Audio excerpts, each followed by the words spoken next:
మీ అందరికి తెలుసు మా ఆయన ఊరికి ముందుగానే పొలం ఎత్తడని.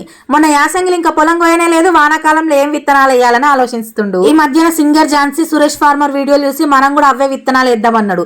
అప్పుడు నేను ఆలీలు చేసినవి చెప్పినవి కాదు, మనమే డైరెక్ట్ గా పోయి చూడాలని చెప్పి మాకు దగ్గరలో ఈ జూంబా విత్తనాలు వేసిన రైతు పొలం తెలుసుకొని అక్కడికి పోయినాం. ఇక ఆడికి పోయి చూస్తే నా ఆలోచన తప్పనిపించింది, అందరు చెప్పిందే నిజం అనిపించింది.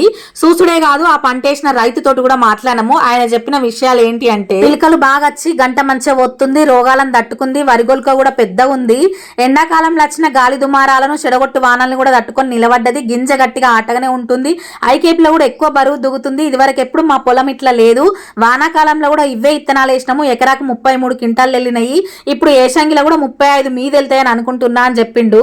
ఆయన చెప్పిన ముచ్చట్లను బట్టి, మేము చూసిన పొలాన్ని బట్టి మేము కూడా ఈసారి వానాకాలం పంటకు మనాని కంపెనీ వాళ్ళ జూంబా విత్తనాలు వేయాలని అనుకుంటున్నాము. మేము ఏదైనా అట్టిగా అల్కగా నమ్మేటోళ్ళం కాదు, చూసి నిర్ధారించుకుంటాము. ఈ వానాకాలంలో మేము కూడా ఈ జూంబా విత్తనాలు వేసిన పంట వీడియోలు మీరు కూడా ముందు నా వీడియోలలో చూస్తారు కదా, అప్పుడు మీకు కూడా తెలుస్తుంది. ఏదైనా పంట మంచిగా వండాలంటే విత్తనం ఎంపిక కరెక్ట్ గా ఉండాలి. మంచి విత్తనము, దానికి రైతు కష్టం తోడై సమయానికి అన్ని ఎరువులు వేసుకొని మంచిగా సాదుకుంటే అధిక దిగుబడి అల్కగత్తది. మరి ఈ అధిక దిగుబడినిచ్చే మనని సీడ్స్ వాళ్ళ జూంబా రకం వరి విత్తనాలు మీకు కూడా కావాలన్నా, ఏమైనా డౌట్స్ ఉన్నా స్క్రీన్ పైన ఇచ్చిన నెంబర్ కి ఫోన్ చేయరి. అట్లే ప్రతి రైతుకు ఈ వీడియోని షేర్ చేయరి.